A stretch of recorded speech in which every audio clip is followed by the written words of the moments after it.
and good morning, ladies and gentlemen. I am delighted to welcome you all to the 6th International Procurement and Supply Chain Conference 2021, presented by Blue Ocean Conferences. This is the biggest gathering I've seen since the beginning of the pandemic. I congratulate you on the selection of the theme of this conference: One World, One Supply Chain, Evolution of Connected Global Supply Chain Community. As I said, it goes very well with also the theme of the Expo.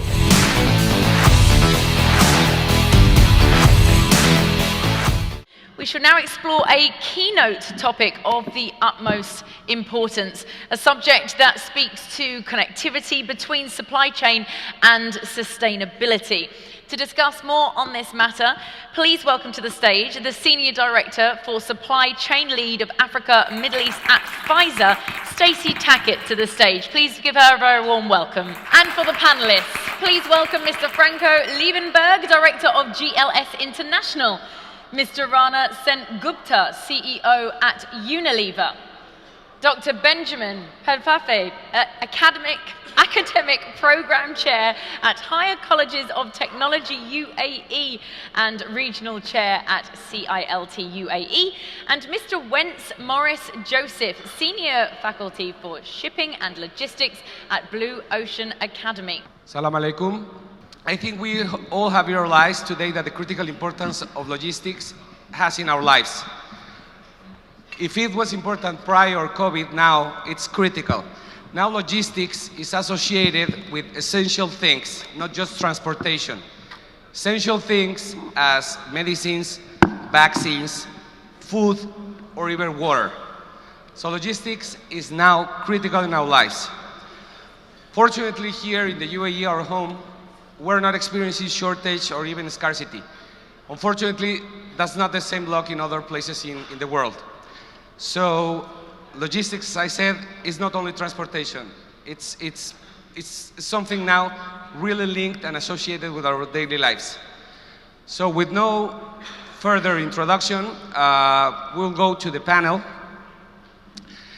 The first important point about the future of logistics is the key developments in the logistics industry during the last 3 years here in the UAE. For this, I will ask Dr. Ben, if you can enlighten us, please. Okay. First of all, I want to thank you, the organizers, for having me on the panel. The question that is posed is actually quite loaded. And there's so many angles that we can take to address it, but I'll try to do justice within the period that's provided at the present moment. I mean, we all understand that logistics and supply chain operations are at the center of economic development globally, but also within the UAE at large. The promises of Industry 4.0 was beginning to take shape within the last 3 years. The big data, cloud computing, Internet of Things, we talk about the AIs, the automation, robotics. The early adopters were beginning to record some successes in those areas. And then all of a sudden, boom, the pandemic hit us. The last, say, 20 months, every facet of life was actually affected as a result of that. Most of the logistics supply chain sector was hit hard.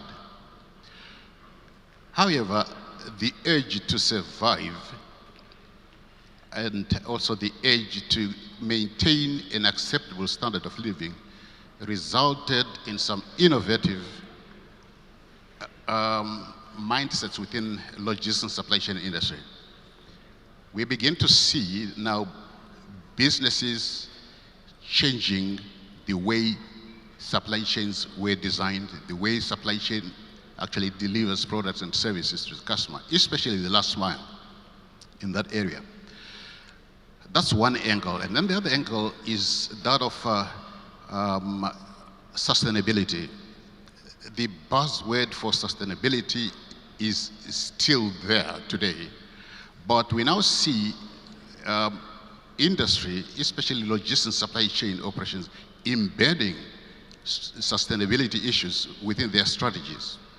For example, we are talking of green logistics, green procurement, which strategy is actually becoming part of KPIs for these organizations. So there's definitely willpower that's coming from the industry to address in these areas. Of course, I want to take note from the previous speakers. The issue to do with the people is also very important.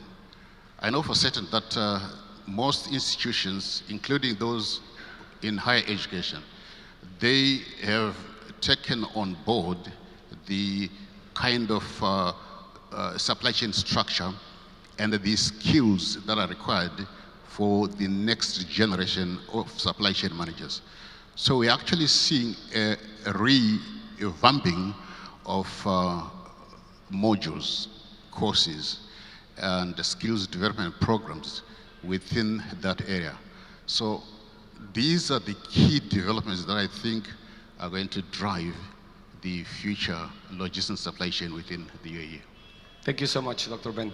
Taking those words, Franco, what you would say are the transformational trends that are in the Middle East and Africa and the logistics sector? So, Juan, I think something that we'll hear about a lot today is digitization and IT. So I would say there's a big trend that we've sort of observed in the retail market in terms of digitization, because it speaks to the three aspects of flexibility, mobility, and essentially what it allows you to do is it allows you to break down the costs of your supply chain to a very granular level and get an understanding of what actually drives your cost in your supply chain, which is currently not really the case that we find here in the Middle East. So what the general tendency is to do is you roll up all your costs in aggregate and you measure it as a percentage of sales. But that's a very flawed way of looking at it, because you see price deflation increasing that percentage. You see statutory costs, being added to your transportation or to your supply chain, increase it, and then management says, well, why are we ineffective in our supply chain when essentially it's driven from a different area? So we see that certain fundamental systems, there's a trend of introducing certain fundamental systems into the market and into the supply chains, specifically dynamic route optimization. In retail, we found that it's completely missing, but clients are asking about it and experimenting with it. And in our view, it's an absolute necessity, because there's so many different restrictions to govern and to plan around. And what it also allows you to do, if you have a defined and optimized transport plan, it allows you to drive that back into your DC operation, so that when you pick for what you can actually deliver. We've seen loads being picked that stand in the DC for 2 days. So what does your DC operator tell you? They say, well, our space is not enough. I need a bigger DC. Your transport manager says, I don't have enough trucks. When essentially it's just the integration of those two. So I really believe that there's a big trend in returning to the fundamentals of systems that needs to be present in your supply chain, which is driven by this whole e-commerce thing, which is very complex to govern and to manage, and that there's a trend of also realizing that because it wasn't part of the system in a prior sense, that the ability to really interpret the data and make strategic decisions from there also needs a lot of development. So I think between those two, those are two of the trends that we've specifically observed in MENA compared to South Africa, where we operate quite extensively. Thanks so much, Franco. Very good insights so far. So now going to the important, important the UAE is sustaining the global supply chain sector for a global company like Unilever. Rana, what can you tell us? Thank you, Juan. First, I just wanted to build a perspective of the way I see the future of supply chain.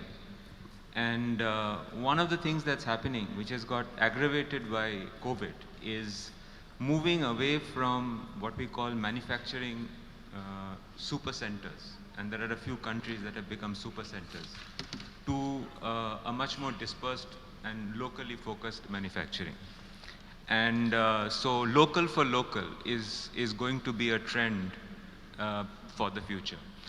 And I think that brings up a lot of opportunities and challenges for a place like the UAE. And for me, the transformation I see is the UAE moving from what I call a super logistics center, to a value-added supply chain hub. The UAE is very well set to do that, I think, because it has the gift of location, so superb location between East, West, and Africa. It has a naturally diverse talent pool, so it comes as a part of the construct. It has developed, and we heard a lot about it this morning, very forward-looking and efficient management of supply chain, logistics, inward, outward bound, using blockchain, using Internet of Things, and using superior physical infrastructure. So it has a lot of things, including the fact that it is focusing a lot on sustainability. In the world moving forward, if local for local becomes more important, there will be a big role of other forms of aggregation and disaggregation and value-added manufacturing that will come up. And UAE is, I think, very well placed to capture that. Because it will bring challenges of scale for smaller countries, for example, in Africa. And many of those scales can be aggregated in a place like this. Very interesting. Do you see any timing in the future for that, Rana? Well, I think it's already started. Ability of many, many countries around the world to import, just straight import products, is lost. And depending how commodity prices move in the future, we believe that individual smaller countries will have to move to local manufacturing, and they already have. So it is a trend that is very strong in Africa, very strong in North Africa, across, let's say, Egypt, Algeria, Tunisia, Morocco. Every single country is moving towards local for local. Very interesting. Thank you, Rana. Regarding World Logistics Passport, Dr. Ben, in this context, we would like to listen your... I think this concept of the World Logistics Passport is very interesting. In fact, it's got its sort of DNA or roots in this region, in the UAE, and potentially here in this room. Our own leader who has directed the setup of a world logistics passport. The concept obviously is to facilitate the smooth flow of goods across countries. The point that is very clear is that the UAE and Dubai in particular has got a world-class infrastructure and systems that are sort of competent enough to facilitate smooth flow of trade between the UAE and some of the countries that have subscribed to the World Logistics Passport. The key issue here is that the concept removes those barriers. One of the problems, the major problems that we have in supply chain operations or logistics operations is actually delays, especially at country frontiers, like borders. Okay, things to do with documentation flows, things to do with customs clearance, and other administrative kind of support functions. So this passport concept will ensure that some of these transactions are simplified. In fact, what I've also discovered, and I'm sure some of the attendees here, some of the delegates here, can give us some personal experiences, is that those countries that have joined this concept of the World Logistics Passport, they have actually recorded savings of up to 72 hours, okay, at ports. And that represents a lot of money in saving as far as the assets are concerned that are flowing the goods and services across the frontiers. So it's a noble idea that is being accepted by within the region. Is more countries are actually signing up to this idea. So definitely it is showing some signs of success as far as the implementation is concerned. Very interesting, Dr. Ben. For sure there will come more questions about it, but let's wait until the end. Thank you so much. Franco, what can you tell us about GCC and MENA seamless logistics? And with a very simple example as you just did. Okay, so I think the answer is twofold. We have this boom in e-commerce, specifically in the UAE and GCC after COVID. But one of the fastest supply chains in terms of velocity is grocery supply chains, because it's something everybody buys every single day, compared to fashion and electronics. So it still accounts for the smallest penetration of those three categories. So when you look at grocery logistics or grocery e-commerce, it sits with a penetration of about 11 to 12% at the moment, obviously growing exponentially. Sorry, apologies. So it's allowed retailers to reevaluate their supply chain, because what you're sitting with now, you have the shopper in store that goes and takes the product, right, for let's say Talabat or one of those people, and then the actual shopper that comes to the store to come and shop at the store personally, that you can't find the product on shelf. Right, so the shopping experience is it's impacted. So it's forcing the retailers to relook at their e-commerce side, but also on the traditional side, which still accounts for the majority, right, and reevaluate the systems and processes that are in place. Now, it's not as simple as just implementing SAP as a ERP or a WMS and expecting great results. I think the other development that's going to follow suit is the operational side of it, because there's a big tendency we found here, also to a degree in Africa, or South Africa specifically, where human resources are thrown at an operational problem because it's a cost-effective resource, to mitigate the issue. So, with that being said, just to highlight the different levels of efficiency, just from how it's structured from a strategic level and how it's executed operationally, we looked at a retailer here that has a DC, a large DC. I'm not going to give specific numbers because then you can infer what it is, and related it back to a DC with exactly the similar profile or store profile as this retailer. The volume that's put through the same space is 3 times that of this DC. And why? They're using the same systems, it's state-of-the-art facility, the design is good, but it comes down to the operational execution and the processes that underpin the system that's in place, and the IP and understanding of that. So I think there's going to be key developments in that area, which is not as sexy as digitization and IT and e-commerce and all these nice things. And I think there's going to be a big drive to remove waste in the supply chains from that point of view. Thanks so much, Franco. Now, moving from back to the basics, from digitalization. Wence, what would you say is the impact of digitalization technology created on the MENA logistics? Juan, there was a lot of discussion on this in the earlier panel. However, with regard to that question, what we can really look at is when the disruption first happened in the world, the MENA region was equally impacted just as the rest of the world. And one of the ways that what happened to them at that stage was they had to find solutions at short notice. One of the ways that they attempted to solve that issue was to bring in data science and analytics into the ERP systems working within this region. That in fact helped the organizations to face the second disruption which we saw at Yantian and when the Suez Canal effect took place.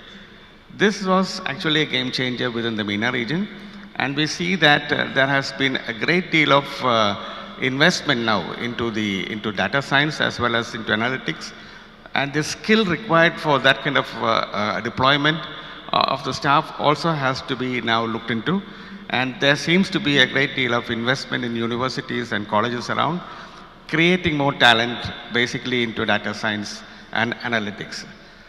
The management institutions around the world are now looking at bringing that into the stream, into the educational stream. That's what I've been noticing around here. Wence, as an expert, how would say that digitalization and back to the basics can be together, being together in real logistics life, because we all face real logistics. You see, for example, when the disruption takes place, there is a disbalance in the value chain. And in order to understand, there has to be a lot of brainstorming. Now with the data science and analytics, there is a prescription already prescribed with using their old databases. That is how they use the algorithms to come to solutions. That's how I think they find their solutions. Great. Thank you so much. Thank you so much, Wence. Okay, let's go to closing points and then see if we have enough time for one or two questions from the audience. Rana, your closing point regarding your top prediction, your one top prediction for supply chain logistics in MENA. So I think the leadership that UAE has shown in so the efficient management through the use of technology is, I think, going to be its leading edge. And that coupled with diverse talent, which is a natural construct of this country, will really be very valuable. And the combination of the two, I think, will be very, very, very positive for the future. Great. Thank you so much, Rana. Dr. Ben, your top prediction? Risk management is going to play center stage in supply chain management. And so is the integration of the flows of supply chain.